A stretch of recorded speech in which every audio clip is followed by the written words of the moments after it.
Olha, sexta-feira, 13 de junho de 2025, o Oriente Médio viu uma escalada bem tensa, né? Tivemos notícias aí de ataques aéreos israelenses em Teherã e também instalações nucleares iranianas, tudo de madrugada. Pois é, uma notícia de grande impacto. Exato.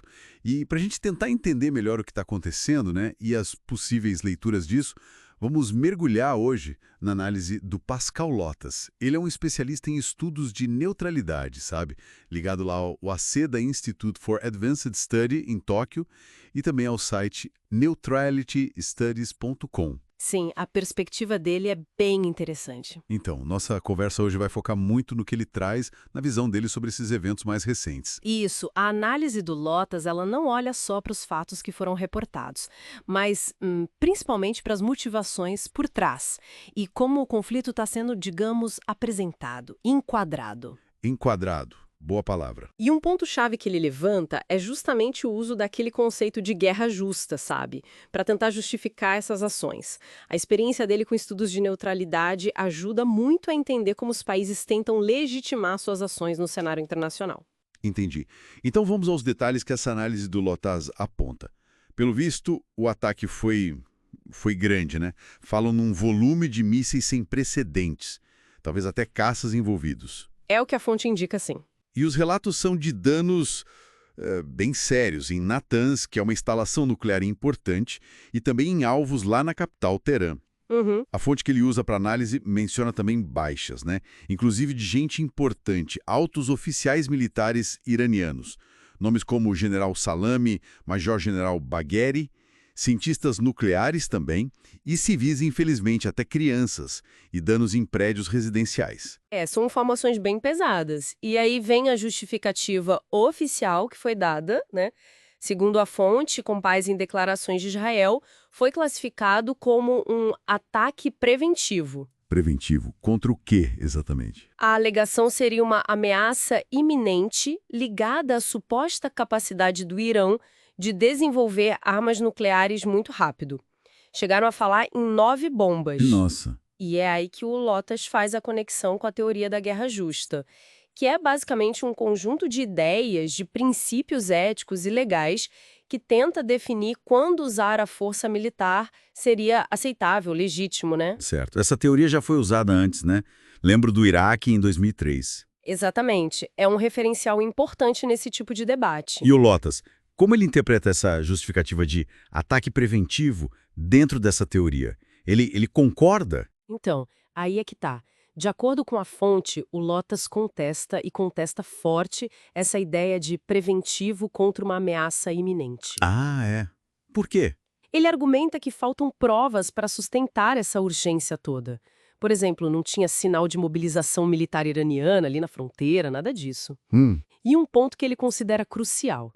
Estavam rolando negociações sobre o programa nuclear iraniano, sabe?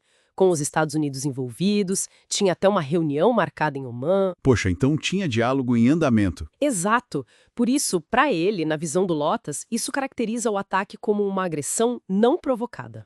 Nossa, agressão não provocada é um termo bem direto. Se não foi por ameaça iminente, qual seria então a motivação real por trás disso, segundo a análise dele? A análise dele sugere olhar para o timing, para o momento. Lotas aponta que Israel vinha sofrendo uma pressão crescente na opinião pública ocidental, sabe? Protestos, cobertura da mídia bem crítica sobre as ações em Gaza. Sim, isso tem sido bastante noticiado. Então ele levanta a hipótese de que Israel estaria, perdendo o que ele chama de batalha pelos corações e mentes. Interessante essa expressão. E aí, nessa interpretação, escalar o conflito com o Irã seria uma forma de... Provocar uma reação iraniana. Pra quê? Para permitir que Israel mudasse a narrativa, voltasse a se colocar como vítima de uma agressão, entende? E com isso tentar ganhar de novo o apoio internacional, especialmente dos Estados Unidos e da Europa. Entendi. Quer dizer, seria uma jogada mais de relações públicas e estratégia geopolítica do que uma resposta a uma ameaça concreta e imediata. Pela análise do Lotas, sim, o foco se desloca. E quais seriam as consequências disso? Ou os próximos passos que ele prevê, seguindo essa lógica? Bom, a análise dele aponta algumas coisas. Primeiro, embora a defesa do Irã tenha sido claramente superada nesse ataque específico, a capacidade deles de retaliar com mísseis convencionais ainda existe. Certo. E Lotas especula que Israel talvez até espere um contra-ataque iraniano, quem sabe mirando instalações nucleares israelenses, para daí poder reforçar essa narrativa de ameaça existencial, quase um genocídio, e com isso, sabe, cimentar o apoio ocidental. Que cenário complexo. E ele prevê também a dinâmica internacional, né? A ONU provavelmente vai pedir calma para todos os lados, aquela coisa padrão. Mas se chegar alguma resolução no Conselho de Segurança condenando Israel, a tendência é que EUA e Reino Unido vetem. O veto é quase certo, né? O que sugere que pode ter mais coisa vindo por aí.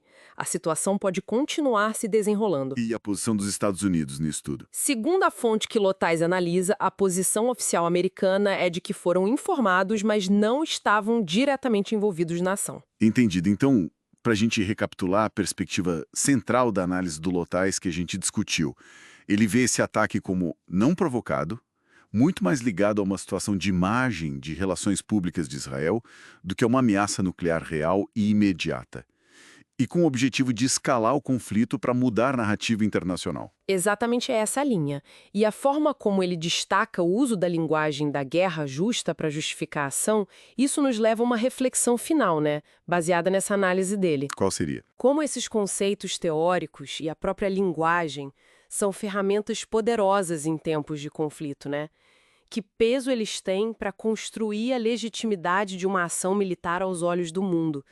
É algo para a gente pensar sobre como as narrativas são moldadas e disputadas nesse cenário global tão complexo.